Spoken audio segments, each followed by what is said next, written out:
فليلو حبرة أفريقيا بريزيدنت نيجيريا نبر أوليسونغو أوباسانجون دكتور دبرتسيون غبر ميكائيل تراخيبهم زاتيوم اتتسويت تغير لزلزته انتاي زحازيوم زرزرلنا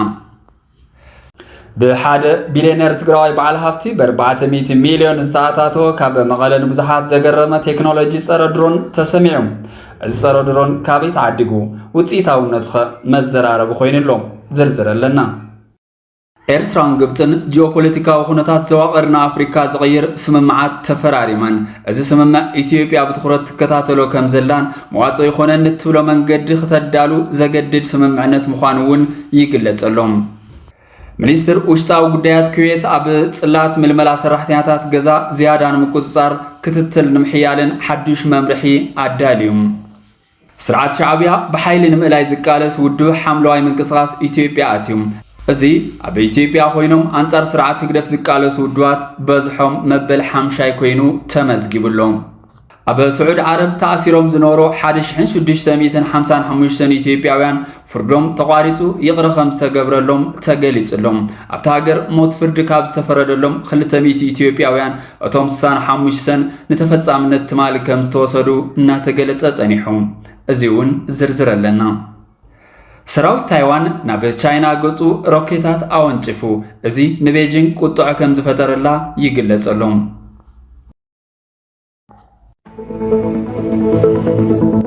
ቀንድ ዜናታት ሆርንስኮፕ ኒውስ ክሰምዑ ጸኒሕኩም ሕዚ ድማ ናብ ዝርዝሮም ክሰግር ሰራዊት ታይዋን ናብ ቻይና ገጹ ሮኬታት አወንጭፉ እዚ ንቤጂንግ ቁጥዕ ከም ዝፈጠረላውን ይግለጻሎ ታይፔይ ኣብ አሜሪካ ዝተሰርሐ ተንቀሳቃሲ ሮኬት نتن روكيتات نموقع واشنطن سرحت شوت اند سكوت سرعات تقيمة كم زلاون يقلصلو كرم هذه السرعات هيمارس امريكا اب تايبي تفتين نيروم تايواناويان تشاينا متقعت ختقبر تفتينا ملاش كو كم زخلو نمرققات كم زغورون يقلصلو ابتين تشاينا تايوان زفلالماي اناوسخ زخيد زلو وتادراو نطفتات حدش سكفتاتات العللوم ታይዋን ብሰንክትና ወሰኸ ዝኸይድ ዘሎ ስጋታት ሰራዊት ንነብሳን ምክልኻል ብዙሕ ጻዕሪ ትገብር ከም ዘላውን እናገለጸትያ እዚ ድማ ቻይና ኣብ ቀረባ እዋን ታይዋን ክትሕወስ ምዃና ድሕሪ ምግላጽ ዝተገብረ ምድላው ምዃኑ ይግለጸሎ ቤጂንግ ታይዋን ኣካል ግዛታ ስለ ዝኾነት እንተኺላ ብሰላም እንተዘይኮይኑ ብሓይሊ ክትምልሳ ከም ትደሊ ብተደጋጋሚ እናገለጸትያ ታይፔይ ግን ምስ ኣሜሪካ ጽኑዕ ርክብ ኣለዋ ፕሬዚደንት ኣሜሪካ ዶናልድ ትራምፕ ንዕላው ውሕደት ስራሕ ቤጂንግ ኣብ ዝወጽሕሉ ፕሬዚደንት ቻይና ሺ ጂንፒንግ ጉዳይ ታይዋን ርክብ ዋሽንግተንን ቤጂንግን ካብ ምሕርፋፍ ሓሊቡ ናብ ቀጥታው ጎንጽ ኸእትወና ዝኽእል ቀይሕ መስመር ብምባል አጠንቂቆም ከም ዝነበሩ ዝዝከርዩ ኣብ ስዑድ ዓረብ ተኣሲሮም ዝነበሩ 1655 ኢትዮጵያውያን ፍርዶም ተቋሪጹ ይቕረ ከም ዝተገብረሎም ተገሊጹሎ ኣብታ ሃገር ሞት ፍርዲ ካብ ዝተፈረደሎም 200 ኢትዮጵያውያን እቶም 65 ተፈጻምነት ትማል ከም ዝወጹ ብማሕበራዊ ሚድያ እናተቃልሐ ጸኒሑ ኣብ ስዑድ ዓረብ ተኣሲሮም ዝነበሩ 1655 ኢትዮጵያውያን በሚስዮን ኢትዮጵያ ሪያድና በጁዳ ዝርከቡ ዋና ቆንስላን ብዝተዋደደ ዲፕሎማሲያዊ ጻዕርታት ፍርዶም ተቋሪጹ ይቕረ ከም ዝተገብረሎም ሚኒስትር ጉዳያት ወጻኢ ኢትዮጵያ ኣፍሊጡሎም ሚኒስትር ጉዳያት ወጻኢ እዚ ውጽኢት መንግስቲ ኣብ ርክባት ወጻኢ ኣብ ዜጋታት ማእኸል ዝገበረ ዲፕሎማሲያዊ ትኹረት ብምግባር ከም ዝተረኸበ ገሊጹሎም ኣብ ስዑድ ዓረብ ዝተረፉ ዲፕሎማሲያዊ ጻዕርታት ብመንጽር ዜጋታት ማእኸል ዝገበረ ዲፕሎማሲውን ይከታተል ከም ዘሎ ኣመልኪትሎ በተወሳኺ ህዝቢና ወጻኢ ሃገራት ኣብ ዝገሸሉ እዋን ማሕበራዊ መራኸብታት ዝጥቀምሉ ነጋዶ ደቂ ሰባት ካብ ዝፍጸም ምትላል ክጥንቅቕ ኣተሓሳሲብሎም ዘይሕጋውያን ኣስገርቲ ደቂ ሰባት ብሕጊ ንምሕታት ዝግበር ጻዕሪ ተጠናኺሩ ከም ዝቕጽልውን ሓቢሩሎም ኣብታ ሃገር ሞት ፍርዲ ካብ ዝተፈረደሎም 200 ኢትዮጵያውያን እቶም 65 ተፈጻምነት ትማል ከም ዝተወሰዱ እናተገለጸ ጸኒሑ እዩ ብዛዕባ እዚኦም ግን መንግስቲ ዛጊድ ዝወለ ነገር የለን ኣብ ስዑድ ዓረብ ኣብ መንጣቅታል 10 ወይ ክልል 10 ኮሚሽን ምጅ ኣብ ዝበሃል እስር ቤት ካብ ዝርከቡ ልዕሊ 200 ሞት ፍርዲ ዝተፈረደሎም ኢትዮጵያውያን ስደተኛታት ኣብ ብሎክ 5 ካብ ዝርከቡ 65 እቶም ዝበዝሑ ተጋሩ ዝኾኑ ትማሊ 3 ሰነ 2018 ተወሲዶም ከም ዝተቐተሉ ነበር ሓላፍ ቢሮ ጉዳይ መናእሰይ ትግራይ ኣይተሓይሽ ተዋጋድስ ኣብ ማሕበራዊ ገጾም ገሊጾም መንባሮም ዝዝከር እዩ ስርዓት ሻዕብያ በኃይልን ምእላይ ዝቃለስ ውድብ ሓምለዋይ ምንቅስቃስ ኢትዮጵያ እዩ እዚ ኣብ ኢትዮጵያ ኮይኖም አንጻር ስርዓት ግደፍ ዝቃለስ ውድባት መበል 50 ኮይንሎም ኤርትራዊ እስላማዊ ተቃዋሚ ሰልፊ ሓምለዋይ ምንቅስቃስ ኣብ ኤርትራ ለውጥ ስርዓት ንምምጻእ ዝዓለመ ዲፕሎማሲያዊ ንጥፈታት ካብ ኢትዮጵያ ንመጀመር ናብ ኢትዮጵያ ከም ዝኣተወ ገሊጹ ኣሎ ሓምለዋይ ምንቅስቃስ ኣብ ውሽጢ ምንቅስቃስ ብርጌድ ንሓመዱ ብዙሕነትን ግልጽነትን የለን ብዝብል ዓርሱ ኺኢሉ ዝተጣየሸ እዩ ምስ ምምጻእ ሓምለዋይ ምንቅስቃስ ናብ ኢትዮጵያ ሕዚ እቲ ሃገር ልዕሊ 5 ኤርትራውያን ተቃወምቲ ጉጅለታት ከም በዓል ብርጌድ ንሓመዱ ኤርትራዊ ዓፋር ተገንጸልቲ ሓይልታት ቀይሕ ባሕሪ ዓፋርን ኤርትራዊ ዓፋር ሃገራዊ ጉባኤን ሓዊስካ ካልኦትን ኣብ ኢትዮጵያ አንጻር ስርዓት ግደፍ ቃልሲ የካይድሉ ካብቶም ብርጌድ ንሓመዱ ቀይሕ ባሕሪ ዓፋርን ካብ ስርዓት ኢትዮጵያ አብይ አሕመድ ወታደራዊ ሓገዝ ይረኽቡ ከም ዘለው እዩ ዝግለጽ ሚኒስትር ውሽጣዊ ጉዳያት ኩዌት ኣብ ምልመላ ሰራሕተኛታት ገዛ ዝያዳን ምቁፅጻር ክትትል ንምሕያል ሓዱሽ መምርሒ ኣውፅኡ መሰረት እዚ መምርሒ ምልመላ ሰራሕተኛታት ኣብ 10 ፍቃድ ዝረኸባ ሃገራት ጥራይ ዝተሓፀረ ኮይኑ 27 ሃገራት ድማ ተኣጊደን ኣለዋ እዚ ሓዱሽ መምርሒ ሚኒስትር ጉዳያት ወፃኢት ሃገር ሚኒስትር ጥዕናን በዓል መዛዓሚ ሰብን ዘቕረብዎ ለባዋታት መሰረት ብምግባር ከም ዝተዳለውን ተገሊጹሎም እተን 10 ሃገራት ሰራሕተኛታት ከእተዋ ዝተፈቐደለን ድማ ኢትዮጵያ፣ ደቡብ አፍሪካ፣ ቤኒን፣ ፊሊፒንስ፣ ስሪላንካ፣ ህንዲ፣ ኤርትራ፣ ቪየትናም፣ ኔፓል እንትኾና ሴኔጋል ድማ ደቂ ተባዕትዮ ሰራሕተኛታት ጥራሕ ክትእቱ ተፈቒድላ ከም ዘለዩ ካብ ኩዌት ዝወፁ ሓበሬታታት ዝገልጽ ዘለው እቲ ምልመላ ኣብ መንጎ ሃገራት ብስምዕ ጥራሕ ከም ዝፍጸምውን ተገሊጹሎም አህጉራዊ መዓልቲ ዘተ ኣብ መንጎ ስልጣነታት ትማሊ ብዝተፈላለዩ ፍጻመታት ተኸቢሩ ግጭት ብዘተ ምፍታሕ ተዝበለጸ መንገዲ ሰላም ንምዕዋት ከም ዝኾነ ዋና ጸሓፊ ውድብ ሕብራት መንግስታት አንቶኒዮ ጉተሬዝ ገሊጾም ኣለው አንቶኒዮ ጉተሬዝ ኣብቲ ኣጋጣሚ ኣብ ዘመሓላለፎ መልእኽቲ ዘተ ዓለማዊ ጸገማት ንምፍታሕን ሰላም ንምዕባይን ዓብዪ ረብሓ ከም ዘለዎ ኣመልኪቶም ኣለው ካብ ማእኸላይ ምብራቅ ክሳብ ዩክሬን ክሳብ ሱዳን ኣብ ካልኦት ከባብታት ጎንፂ ንምፍታሕ ህይወት ንምድሓንን ዘተ ኣገዳሲ እዩ ክብሉ ገሊጾም ኣለው ብዘይካ ዘተ ካልእ ኣማራፂ የለን ዝበሉ አንቶኒዮ ጉተሬዝ ከምኡ ብምግባር ዝባኸነ ግዜ የለን ክብሉ ገሊጾም ኣለው ክንሰምዕ ከለና ክንዛረብ ከለና ክንራኸብ ከለና ፍልያትና ንምስጋር ሓቢርና ክንሰርሕ ኣለና ወጥሪ ብተኣማንነት ክንትኮ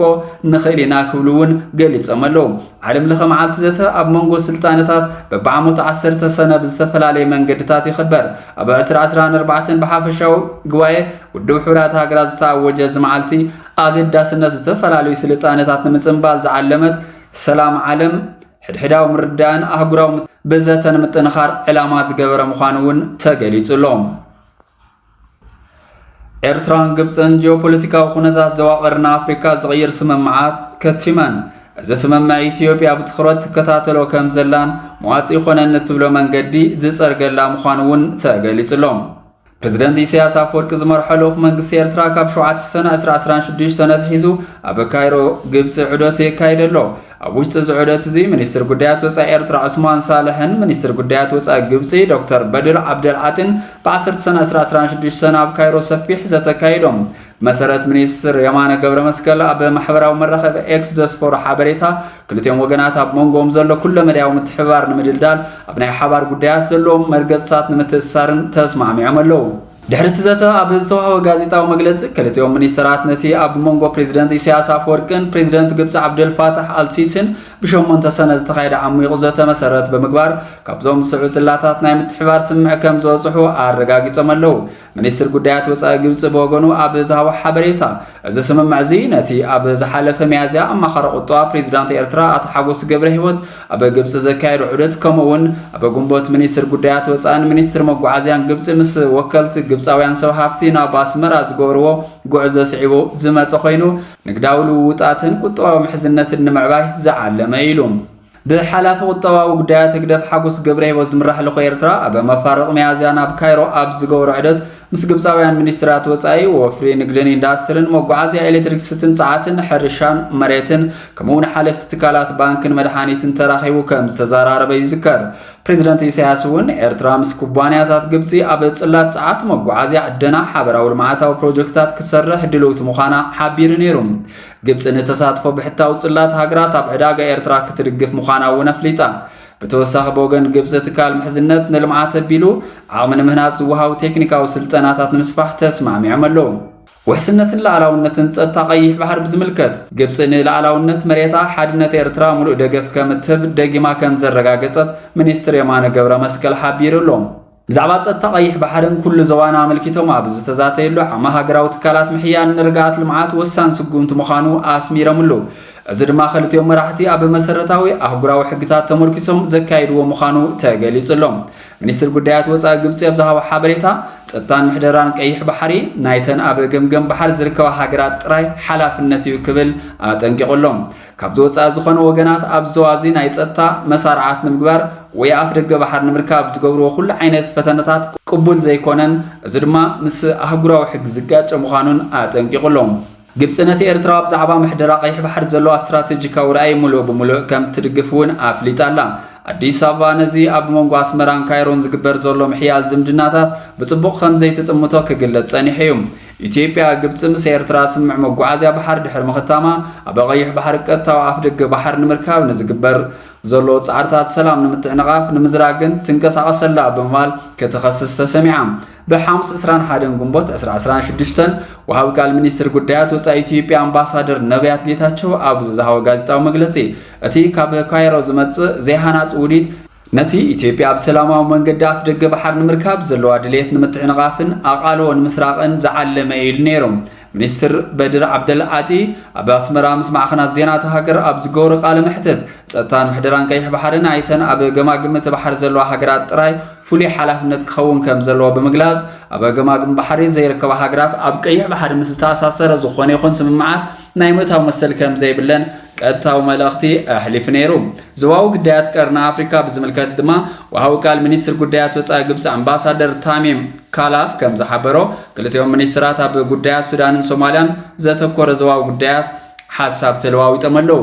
ግብጽ ርጋት ቀርና ኣፍሪካ ምስ ሃገራዊ ጸጥታ ብቐጥታ ዝተኣሳሰር ኮይኑ ላዕላውነት ሃገራት ዝጎድእ ወይ ንርጋት ዞባ ዝዘርግ ብሓደ ወገን ጥራሕ ዝውሰድ በይናዊ ስጉምቲ ከም እትነጽግ ኣነጺራ ኣብ መወዳእታ ክልቲኦም ሚኒስትራት እዚ ስትራቴጂካዊ ምሕዝነት እዚ ብቐጻሊ ንምግምጋም ኣብ ካይሮን ኣስመራን እዋናዊ ናይ ምክክር ዘተታት ክቕጽል ምዃኑ ከም ዝተስማዕምዑ ዝተውሃቦ ሓበሬታ የመልክት ከም ጸብጻብ ቢቢሲ بحد بليونير تقرأي بعل هفتي ب400 مليون ساعاتو كاب مقالة نبزحات زقرمة تكنولوجي سردرون تسميعهم السردرون كابي تعدقو وتسيتاو ندخ مزرار بخوين اللوم أبتحت صعوب كتتل درون من قصي تيبيا كم زركو زقلس مراحته وحات بسنكت زنسلالو حادقا درون مفتحيز والوسقومت كم زوصدو تسميع اللوم كبخلتشان 13 عام تمرت جميرو بلعلة تقرأي استخايدة جونسايدا وكوينات سعيبو زيتاعتات وتكنولوجي درون بقرمة جنبار صواتها كياري كوينو تعذبنا يوم نتقرأي كبير واغان مسواتو النتنون أخفيل وايوم بزد ما مرحته وحاتن وتهدرا ومرحناتهم سلامتاي كوينات انتحاسو بزعباب طمخو علو زخلو تكنولوجيتات كوينات اب مدواتهم زيتيو نهزبن سراويتنا بحرقا اتيوم وتباهيلو كساب حز كبد توغساتات يقربلهم يوم سممعنات بريتوريا فريسي لهم كابز وجود اندحار دما منقس فيدرال ابلل تحسوتات سراويت وحات كبد تمتقعتات درون انا كايد يركب ازما السلطان بزحات وانا استخايد سللا درون زخونه ابزوا سمينا ومعراب تقراي كبابتات شرارو بوغن معراب تقراي شررينا استفصمو دبدبات درون دما مرحت وحاتنا عزز تراويتو من ابز تفلالي مدرخات انت مدرو لوم كم قدم كي مسلكم ناولو نتصلاينا زول ومنقس فيدرال زقربو متنقطاتات بقبري تصرار خوين ترخبو نهونا بلومي زوج حليت كوادرونات حيلا يريتيبيا بسماعات تقراي بقندور سختما مقالة نازرا كم زحدرا من جتات كاب كتما مقالة قالي سمالو أبو خمزيز الشغل حركات درون بار مرحت وحات وسر وسقوم تسر درون أزرارا وخوينو كاتسيل اللوم نحركات متكعت درون مكل خالد سبا سلطان وحات نعراقات تكنولوجي درون كم زوزو تسمع اللوم 400 مليون دولار وصاز تغبرلو تكنولوجي اكسسر صر درون كاب هاغرات مبراق اوروبا استغزا مخانو مقاله كم زاتوت زينا املكيتلوم نتعدقي تكنولوجي بوانانت زمرحو مرحي هو حات دكتور دبرصيون غبر ميكائيل ويزرو فتلور غبر غزابيهرن حاون بليونير اتو داويت غبر غزابيهرن مخانوم تقالعلوم كاب اوروبا تغزيو تግራይ مقاله مرغاف استغلازت بروجكت تخلات اغروم برابز بحال خباب خمس تخايده زملكتت زينا انتخونه نمرحت وحات زدنا ገጸ ውጽኢት አርኢሎ ተባሂሉም እቲ ፕሮጀክት ቴክኖሎጂ ፌል ገይሩ ዝተባሃለ ኮይኑ ናብ ትግራይ ዝኣተዋ ድሮናት ዲቴክት ገይሩ ከወቅዕ ከም ዘይኻለ እቲ ዜና መልኪቱ $400 ሚሊዮን ወጻኢ በመግባር ካብ ኣውሮፓ ዝተገዘ ቴክኖሎጂ ድሮን ኦሪጂናል ዘይኮነ ናይ ሓሶትን ቅድሚ ሕዚ ኣብ ጥቕሚ ዝወዓለን ከም ዝኾነ ካብ ርእሲኡ ነቲ ቴክኖሎጂ ፀረ ድሮን ኣብ መቐለ ኮይኖም ኢንስቶል ወይ ብትኽክል ኣክሰሰር መሊኦም ክተኽልዎ ዝኽእሉ ሰብ ሞያ ዘይምህላዎም ስዒቡ ከምቲ ዝተሓሰበ ናብ ሰማያት ትግራይ ዝኣተዋ ድሮናት ክቆፃፀርን ክኸሽፍን ኣይከኣለን ባዕሉ ዝኸሸፈ ኮይኑ ከም ዝተረኸበ እውን ኣውራምባ ታይምስ ፀብፂቡሎ ፍሉይ ልኡኽ ሕብረት ኣፍሪካን ፕሬዚደንት ናይጀርያ ነበር ኦሉሴጉን ኦባሳንጆን ዶክተር ደብረጽዮን ገብረ ሚካኤልን ተራኺቦም ዘትዮም እቲ ትጽቢት ተገይሩሉ ዘሎ ዘተ እንታይ እዩ ብዝርዝር ሒዝና ኣለና ሰናይ ምክትታል ንኽልተ ዓመታት ፀንሐ ደማዊ ግጭት ዘብቅዐ ስምምዕ ሰላም ፕሪቶርያ ድምፂ ጥይት ካብ ምውዳብ ዝዘለለ መብዛሕትኡ መፅዋዕታት ኣይተፈፀመን እቲ 15 ነጥብታት ዝሓቆፈ ስምምዕነት መንግስቲ ኢትዮጵያን ወከልቲ ህወሓትን ካልኦትን መዛተይትን ፈሪሞሞ ቀንዲ ድፊት ናይቲ ስምምዕ ተኹሲ ደው ምባል ነባረ ሰላም ምምፃእ ቀንዲ ባእታታት ናይቲ ስምምዕ ምምላስ ሉዓላውነት ግዛኣታዊ ሓድነትን ቅዋም ፌደራላዊ ሪፓብሊክ ኢትዮጵያ ምምላስ መሰረታዊ ኣገልግሎት ከም ቴሌፎን ባንኪ ምሃብ ሰብኣዊ ሓገዝ ምፍታሕ ኣፅዋር ምውሃድ ምምላስ ስደተኛታት ኣብ ውሽጢ ሃገርን ዝተመዛወሉን ከምኡውን መሰጋገሪ ፍትሒ ይርከቦም መባእታዊ ግልጋሎት ምምላስ ሰብኣዊ ሓገዛት ምሃብ ብኸፊል ዝተመዛወሉ ሰባት ምምላስ ህወሓት ካብ ዝርዝር ግብረ ሽበራውያን ምእላይ ዝኣመሰሉ ስጉምትታት ብቕልጡፍ ተወሲዱ እቲ ስምምዕ ዓንቀጽ 6 ህወሓት ነቲ ስምምዕ ካብ ዝፈረመ ኣብ ውሽጢ 30 መዓልትታት ቀለልቲ ፅዋር ሓዊሱ ኩሉ ዓይነት ፅዋራት ከም ዘረክቦ ተገይሩ ነይሩ እቲ ስምምዕ ስዒቡ ተጋደልቲ ነበራት ኣፅዋር ንምፍታሕን ናብ ሕብረተሰብ ንምውሃድን ዝተመስረተ ኮሚሽን ሃገራዊ ዳግመ ህንፀት ካብ ክልል ትግራይ ኣስታት 275,000 ተጋደልቲ ዕጥቂ ክፈትሕ ምዃኑ ቃልኣት እኳ እንተነበረ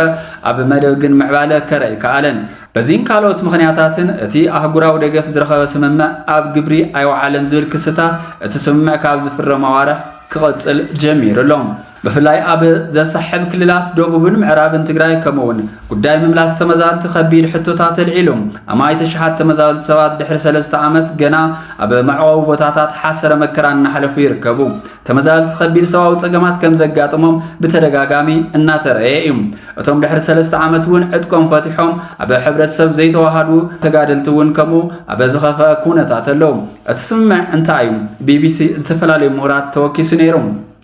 ተንታኒ ኣህጉራዊ ሕግን ፖለቲካን ዶክተር ኣደም ካሲ ስምምዕ ፕሪቶርያ ንድርድር ዘይምቹ ሃዋህው ንምፍጣር መሰረት ጥራይ ዝርኦም ክልል ትግራይ ናብ ፌደራሊዝም ናብ ትካላት ፖለቲካ ናብ መምሕዳር ናብ ኢኮኖሚ ምምላስ ካብኡ ሓሊፉ ድማ ኣብ ዝተፈላለዩ ነጥብታት ኣብ ስምምዕ ንምብዛሕ ንልዝብ ዘኽእል ሃዋህው ምፍጣር እቲ ስምምዕ ንባዕሉ ዝፈትሖ ነገር ኣይነበረን ይኹን እምበር ትኽልል ናብ ፌደራሊዝም ኣይተመለሰን ይብል ውክልና ፌደራል ምጥፋእ ሕጋዊ ስብዕና ህወሓት ነቲ ስምምዕ ንምትግባር መሰረታዊ ፀገም ከም ዝኾነ ብምሕባር ተመራማሪ መጽናዕቲ ሰላምን ግጭትን ፕሮፌሰር ሾትል ትሮኖቭል ኣብ ክልቲኡ ባይቶታት መንግስቲ ፌደራል ናይ ፌደራል ውክልና ዘይምህላዋ እቲ ስምምዕ ዘይምፍራም ሓደ ካብ ምኽንያታት ይጠቅስ ስምምዕነት ፕሪቶርያ ምትግባር ዘይምኽኣል ብፍላይ ድማ ድሕሪ 3 ዓመት ተመዛበሉ ሰባት ዘይምምላስ ከም ሓደ ኣብነት ይጠቅስ ፌደራል መንግስትን ህወሓትን ነቶም ተመዛቢሎም ክምለሱ ብዘይምኽኣሎም ነንሕድሕዶም ክወቕሱ ፀኒሖም መንግስትን ተቃወምትን ህወሓት ኣብ ድርድር ክልቲኡ ሓይልታት ተመዛበልቲ ጅሆ ምዃኖም ብተደጋጋሚ ኣልዒሎም እዮም መንግስቲ ተመዛበልቲ ንምምላስ ጽኑዕ ተወፋይነት ከም ዘለዎን ህወሓት ዕንቅፋት ምዃንን ብተደጋጋሚ ክገልጽ እንከሎ ህወሓት ግን ፌደራል መንግስቲ ነቶም ተመዛበልቲ ክምልስ ከም ዘይደሊ ዝኸስስ እቲ ስምምዕ ኣብ ምብታን ከም ዘሎ ዘርኢ ካልእ ምልክት ድማ ምፍታሕ ኣፅዋር ምውጋድ ምውሃድ ዕጡቓት ሙሉእ ብምሉእ ኣብ ግብሪ ኣይወዓለን ህወሓት እቲ ስምምዕ ኣብ ውሽጢ ሒደት ኣዋርሕ ዕጥቂ ክፈትሕ ምዃኑ እኳ እንተተባሃለ ሓላፊ ስታፍ ዕጡቕ ሓይልታት ኢትዮጵያ ኣብ ወርሒ ሓምለ 2017 ኣብ ዝተኻየደ ወተሃደራዊ መደብ ዘስምዖ መደረ ግን ጠርዚ ትግጭት ዘርእዮም ታንክታትን መዳፍዕን ረክቡ ፀረ ነፈርቲ ጠንጀታት አረክቡ ቀደም አረኪብኩም ይኹም እዚ ግን ብምስጢር ሒዝኩሞ ሕጂ ብግልጽ ትገብሩ ኣለኹም መሰረት ስምምዕ ፕሪቶርያ አረክቦ ክብል ተሰሚዑም ቀዳማይ ሚኒስትር ኢትዮጵያ ዶክተር አብይ አሕመድ ንቤት ምክሪ ወከልቲ ህዝቢ ኣብ ዝሃቦ መግለጺ ሙሉእ እቲ ናብ ትግራይ ንሰዶ ዘለና በጀት ንወታደራት ይውዕለሎም እዝን ትግራይ ይጎደሎ በዚን ካሊን ምኽንያት ድማ ቁልፍ መዳያት ትስምዕ ኣብ ግብሪ ዘይወዓለ ኣብ ክልቲኡ ወገን ስክፍታ ዘይርጉጽነትን ፈጢሩሎም ካልኦት ውድባትን ክሳተፍ ይግባ ይመስለኒ ጉዳይ ትግራይ በእና ክንፈትሖ ኣብ ዘይንኽለሉ ደረጃ በፂሕና ኣለና ስምምዕነት ፕሪቶሪያ ሕዚ ሙሉእ ብሙሉእ ተግባራዊ ክኸውን ኣይኽእልን ብምባል እቲ ስምምዕ ካብ ዝመጽእ ሓድሽ ምዕባለታት ተግባራዊ ከም ዘይኮነ የስምረሉ ፕሮፌሰር ሸቱር ትርኖቭል እውን ምስ ይስማዕማ ስምምዕ ፕሪቶሪያ በሓድሽ ስምምዕ ክቀየረሎ በሓድሽ ስምምዕ ብጭቡጥ ፖለቲካዊ መንገዲ ብፍላይ ብድርድር ክቀየረሎ ይብል እቲ ተመራማሪ ኣብዚ ግን ብዙሕ ተገዳስነት ስለዘሎ እቲ ዝሐዝን ግን በሓይል ለውጥ ንምምጻእ ዘሎ ይመስል ነቲ ኩነታት ንምህዳእ ካብ ደገ ክንዱ ዝኣክል ስጉምቲ ክውሰድ ዝከኣል ኣይመስለንን እቶም ቀንዲ ተናሓናሕቲ ኣህጉራዊ ምኽሪ ከም ዘይሰምዑ ብተደጋጋሚ ኣርዮም እዮም ንኣህጉራዊ ጸቕጢ ድማ ኢዶም ከም ዘይህቡ ኣብ ውሽጢ ሃገር ንዝግበር ኩሉ መርያዊ ስምምዕ ሰላም መፍትሒ ክረኽቦ ኣለዎም ይብል ብኸምዚ እናተጓተተ ዝጸንሐ ስምምዕ ፕሪቶሪያ ድሒሮ ብትግራይ ዝተፈጠረ ውሽጣዊ ፖለቲካዊ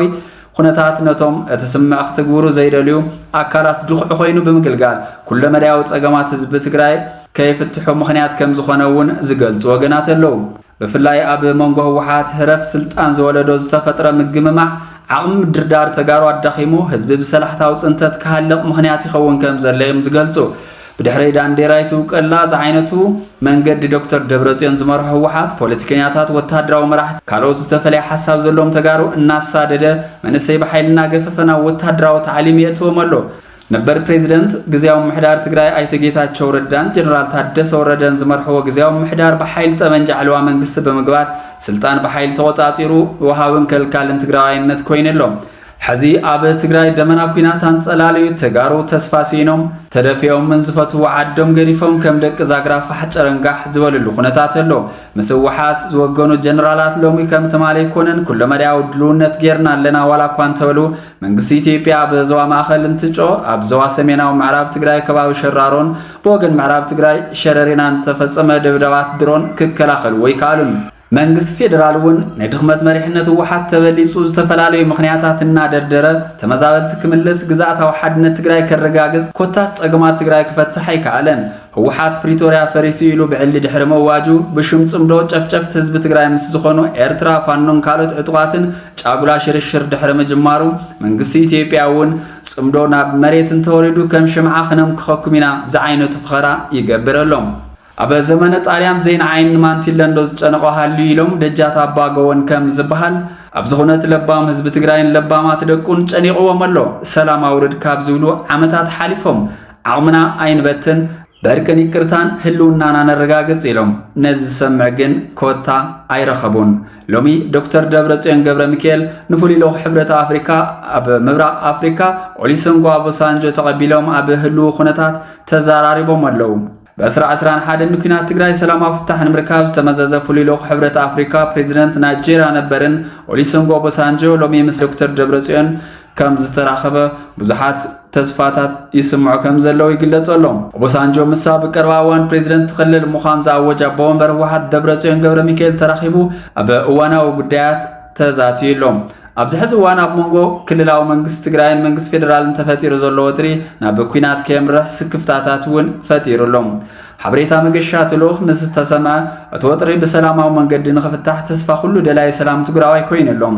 ልኡኽ ሕብረት ኣፍሪካ ናብ ትግራይ ምምጽኡ ዝሰምዑ ምሁር ፖለቲካል ሳይንስን ተንታኒ ፖለቲካል ዶክተር ሙዑዝ ጊደይ ኣታ በይዛኹም መራሕቲ ከም መራሕቲ ሕሰቡ እዚ ዕድል ክሳብ መወዳእታ ህልኩም ውሒትኩም ተጠቐምሉ ብእንካን ሃባን ኩናት ተትርፉ ብዙሕ ዝተሓንሸሸ ዕድል ኣብ ህዝብኩም ዘብጽሖ በሰላ ይሰቆርኩም እዚ ዕድል ተጠቒምኩም ብሰላማዊ መንገዲ ረብሓ ህዝብኩም ዘሰስን ርትዓዊ ውሳነ ሕልፉ ንገዛእ ዓርስኹም እውን ካብ ዝተኣከብኩምዎ መጻዎ ዝተወጽሉ ኣፋፍኖት حزن أبزن انتنركب بمعنقاطن منقاطن كيتحنششوم كل تقراي إهين مهين زبللو مدرخ مفتار زخل كوينات حد زاترفن أبرا حزب تقراي استمسرتن متكل حزوم إذن تصحف تسفا كاب مقراط زركب كوينات عنوات مخانس لزتردن نبي حزبنا قبز زقبر مخنيات مليو يفسس مهلاو افلتيم توحد العلمان تفتيو عرسهم تقدسلو روحاكم النموحاس أي سنفون زبل تسفالني دقاقمكم كبسات أي تدرورنا كابكوينات زي حيش زي فتسوم سلام يلن كبل دليت سلام تقارو زنس عارق صحف صحيف اللو دكتور معز جداي سلام نتقراي سلام نود سب هورنسكوب نيوز كتسمعو زانيخم أبا غزال بحديش تزيناتات كن راخبينا سلام